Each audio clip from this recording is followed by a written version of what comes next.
نابینا ہیں، خبر مشہور ہو جاتی ہے اس نابینا نے اپنی لونڈی کو قتل کر دیا ہے۔ پیارے حبیب پوچھتے ہیں، کھڑا ہو جائے وہ، مجھے بتائے کیوں مارا ہے، کیا ماجرا تھا؟ وہ نابینا صحابی کھڑے ہو جاتے ہیں، یا رسول اللہ صلی اللہ علیہ وسلم، یہ میری لونڈی، اس سے میرے پھول جیسے 2 بیٹے بھی تھے، یہ مجھے بچے بڑے عزیز تھے، اس لونڈی سے بھی مجھے محبت تھی، یہ آپ کی شان میں گستاخی کے الفاظ کہا کرتی تھی، آپ کی توہین کے جملے اس کی زبان سے نکلتے تھے۔ میں نے اس کو سمجھایا، میرے سمجھانے کے باوجود، حجت تمام کرنے کے باوجود یہ باز نہیں آئی، اور پھر جب میں نے دیکھا کہ یہ باز نہیں آ رہی، پھر اس کی زبان سے ایسے جملے نکلے جو میرے آقا کی توہین کے جملے ہیں، تو میں نے اس کے سینے پہ چڑھ کے اپنا نیزہ اس کے سینے میں مارا، اور اس وقت تک میں اس پہ وزن ڈالتا رہا جب تک اس کی روح ختم نہیں ہو، نکل نہیں گئی اس کے جسم سے۔ اے اللہ کے نبی صلی اللہ علیہ وسلم، سب کچھ برداشت کر سکتا ہوں، آپ کی توہین برداشت۔ صحابہ کبھی باپ سے ٹکرا گئے، بیٹا کہتا ہے بابا تلوار اٹھی تھی، تیرا سر نیچے آیا تھا، باپ سمجھ کے چھوڑ دیا تھا۔ بابا جواب میں کہتے ہیں بیٹا خوش قسمتی ہے تیری کہ تیری گردن میری تلوار کے نیچے ایک بار بھی نہیں آئی، تو نے باپ سمجھ کے چھوڑا تھا، میری تلوار کے نیچے اگر میرے داؤ میں تو آ جاتا، میں محمد کا گستاخ سمجھ کے کاٹ ڈالتا صلی اللہ علیہ وسلم۔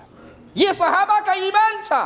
کاروبار چھوڑ دیا، ابن عوف نکلے، دنیا ان سے چھین لی گئی، بیوی ان سے چھین لی گئی، بچہ ان سے چھین لیا گیا، سب کچھ لٹا کر تنہا مصطفیٰ علیہ السلام کی محبت دلوں میں سجا کر قربان کر کے پہنچ کے میرے حبیب کے پاس۔ اور جب یہ دعوت دی گئی ایمان لاؤ جیسے یہ ایمان لائے، تو کہا ہم ایمان لائیں جیسے بے وقوف ایمان لائے، اس کو بے وقوفی کہا جاتا ہے منافقین کی زبان میں، گستاخوں کی زبان میں۔ اور یاد رکھیے پیارے نبی کی گستاخی کا ماجرا اتنا سنگین ہے کہ جس کے دل میں ایک ذرے کے برابر بھی ایمان کی لذت، حلاوت، ایمان کا رائی کا دانہ بھی باقی ہوگا، وہ مصطفیٰ کی توہین کبھی برداشت نہیں کر سکتا۔ اس کی کوشش اغیار کرے یا شعوری یا غیر شعوری طور پہ اسلام کا چولا پہننے والے کریں، جو بھی توہین رسالت کا جرم کرے گا اس کے جرم کو معاف نہیں کیا جا سکتا۔ ہم تو روتے ہیں کفار کے لیے کہ وہ پیارے نبی صلی اللہ علیہ وسلم کے خاکے بنا رہے ہیں، نعوذ باللہ ثم نعوذ باللہ، توہین کر رہے ہیں۔ یہ جرت ان کو تمہارے اپنوں نے دی ہے، غیروں نے نہیں دی۔ بلتستان کی ایک تقریب کی ویڈیو میرے پاس کسی بھائی نے بھیجی، جس میں عید غدیر کا ڈرامہ کیا جا رہا ہے،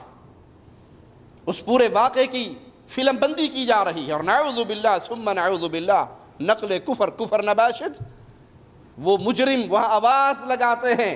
باقاعدہ ممبر لگایا جاتا ہے، اور ممبر لگانے کے بعد آواز لگتی ہے کہ اب اس ممبر پر رسول اللہ صلی اللہ علیہ وسلم آ کر کھڑے ہوں گے، اور ایک شخص آتا ہے جس نے نقاب پہنا ہوا ہے اور اس ممبر پہ کھڑا ہو جاتا ہے، اور عوام کو یہ بتایا جاتا ہے کہ یہ محمد الرسول اللہ ممبر پہ کھڑے ہیں، انا للہ و انا الیہ راجعون۔ پھر ایک اور شخص نقاب پوش کو کھڑا کیا جاتا ہے اور کہا جاتا ہے کہ یہ علی ہے، اور علی آ کر اللہ کے نبی کے پاس کھڑے ہو جاتے ہیں، اور سامنے لوگوں کو بٹھایا جاتا ہے لباس پہنا کر، جن کے بارے میں بتایا جاتا ہے نعوذ باللہ یہ ابو بکر، عمر، عثمان اور باقی صحابہ ہیں، اور پھر وہ کھڑا ہونے والا جس کے بارے میں کہا گیا کہ یہ محمد ہے، نعوذ باللہ ثم نعوذ باللہ، وہ وہی خطبہ بیان کرتا ہے، وہی حدیث بیان کرتا ہے جو رسول اللہ صلی اللہ علیہ وسلم نے اس موقع پہ ارشاد فرمائی تھی۔ کیا یہ توہین رسالت نہیں ہے؟ کیا یہ پیارے نبی کی توہین نہیں ہے؟ انبیاء کی سیرت پہ ڈرامے بنے ہوئے نہیں دیکھے؟ سیدنا یوسف علیہ السلام کے نام پہ ڈرامے، سیدنا عیسیٰ کے نام پہ فلمیں، انبیاء کی فلمیں، صحابہ کی فلمیں، ان کی مورتیاں، مختلف اداکاراؤں کو ان کا نام اور ان کا کردار بنا کر دیا جائے، یہ سب اللہ کے نبی کی، آپ کے صحابہ کی، اولیاء کی، انبیاء کی توہین نہیں ہے؟ تم باہر کے کافروں کے خلاف روتے ہو کہ وہ توہین کر رہے ہیں پیارے حبیب کی، یہ گھر کے مجرم جنہوں نے ایک عام انسان کو اٹھا کر کہا کہ نعوذ باللہ اب ممبر پہ تشریف لائیے، اور پیارے نبی ممبر پہ کھڑے ہو رہے ہیں، اور ایک عام آدمی کو اٹھ کر کہا کہ یہ مولا علی ہے، اور آپ کہہ رہے ہیں جو مجھ سے محبت کرتا ہے وہ مجھے مولا مانتا ہے، وہ علی کو مولا مانے۔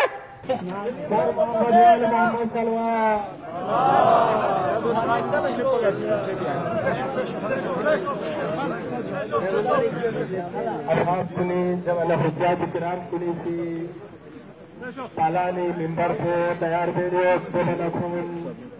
عمر کو خطاب پوچھنا بھی اللہ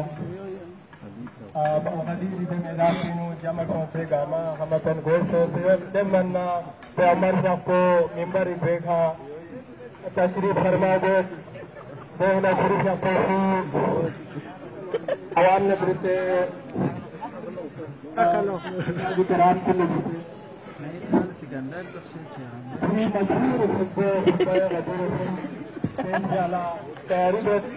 یا موقع کا خروج اپنے کی مولا علی علیہ کا خروج اللہ ممبری فارسد رکھنا مولا یہ سب کو بلند سنا مشہور و مدور خود کو تصور میں دائر ہے۔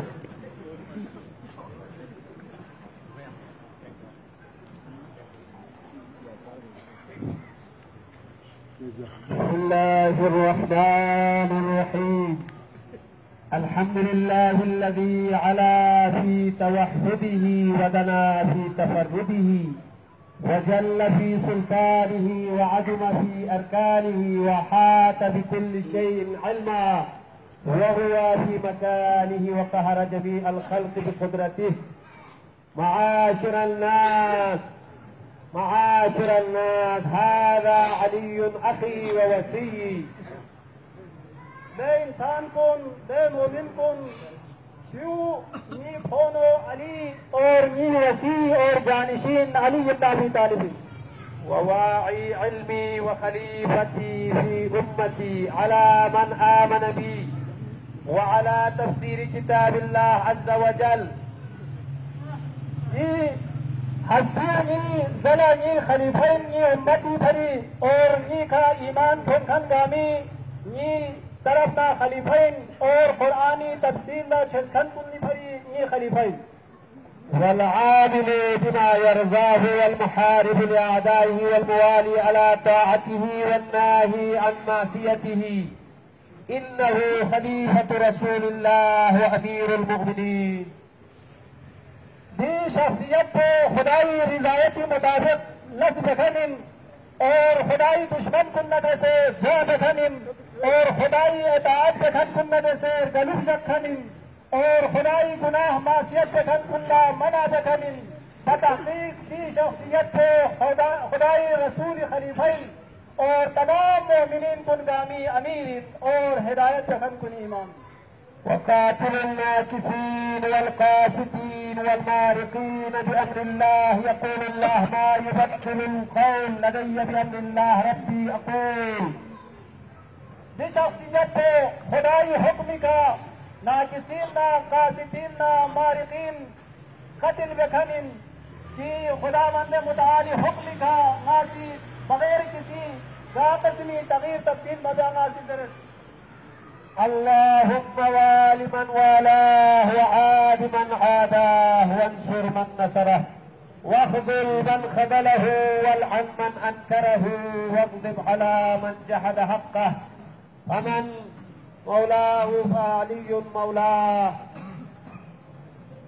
خدا بندہ خودگی سی علی نبی سے محبت بس نارنا یعنی سی دو نبی سے محبت بس اور خودگی سی علی نبی سے دشمنی بس نارنا یعنی سی خود نبی سے دشمنی جو خدا بندہ خودگی سی علی ابن ابی طالب مدد بس نارنا یعنی سی خود مدد بس اور خودگی سی علی ابن ابی طالب لغدون زخ نارنا یعنی سی غدون زخ اور خدا بندہ یعنی سی یری لعنت پتوں پتوں دے انسان پر کا خودگی سی علی ابن ابی طالب لا انکار بس نارنا یری غضب نازل کو تم دے انسان پر کا خودگی سی علی ابن ابی طالب حق لا انکار بس نارنا بے اللہ کے فضل کی من کنت مولا ہوں فہذا علی مولا برینا تھا نفسی مولانا سرپرست اندارنا دے انسان گامی مولا کو علی ابن ابی طالب. یہ سارے ڈرامے گستاخیاں نہیں، اس پر نہیں زبان کسی کی کھلے گی، یہ کسی کو نظر نہیں آئیں گے. کیوں؟ اسلام کا چولا پہنا کر کیا جا رہا ہے. یہ بڑے مجرم ہیں جو شان جانتے ہیں ارے اللہ نے اپنے مصطفیٰ جیسا کوئی اور پیدا نہیں کیا.